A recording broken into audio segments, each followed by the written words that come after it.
নিজের গোপন তথ্য ফাঁস করলেন সাইফ। বলিউড তারকা হওয়া সত্ত্বেও সোশ্যাল মিডিয়া থেকে দূরেই থাকেন সাইফ আলী খান, এমনটাই জানেন সকল। তবে সাইফ জানালেন ভিন্ন কথা। সম্প্রতি হিন্দুস্তান টাইমসকে দেওয়া সাক্ষাৎকারে সাইফ জানিয়েছেন তার গোপন সোশ্যাল মিডিয়া অ্যাকাউন্ট রয়েছে। সাইফ বলেন, আমার ইনস্টাগ্রাম অ্যাপ এবং একটা গোপন অ্যাকাউন্টও রয়েছে। আমি মাঝে মাঝেই তাতে ব্রাউজ করি, তবে এটা যে আমি ভীষণ উপভোগ করি তা একদমই না। যখনই আমি কিছুক্ষণের জন্য ব্রাউজ করি তখনই ভাবি এটা ডিলিট করে দে, তবে না, অ্যাকাউন্টটি রয়েই গেছে। সাইফ আরও জানিয়েছেন যে তিনি সোশ্যাল মিডিয়ার স্পটলাইট থেকে নিরাপদ দূরত্ব বজায় রাখতেই পছন্দ করেন, কারণ তিনি নিজের সম্পর্কে কোনো ছবি বা অন্য কিছু পোস্ট করতে চান না। অভিনেতা বলেন, আমি এমন কিছুতে আটকে যেতে চাই না যেখানে আমাকে অন্যের জিনিস পোস্ট করতে হবে। আমার সত্যিই এসব একেবারেই ভালো লাগে না। আমাকে কেউ কিছু প্রচার করতে বলতে আগ্রহী নয়, কারণ তারা জানেন যে আমি সামাজিক মানুষ নই।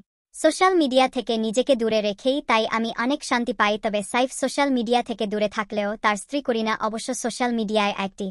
ভক্তদের সাথে প্রায়ই নিজের ছবি এবং কাজের আপডেট শেয়ার করেন কারিন।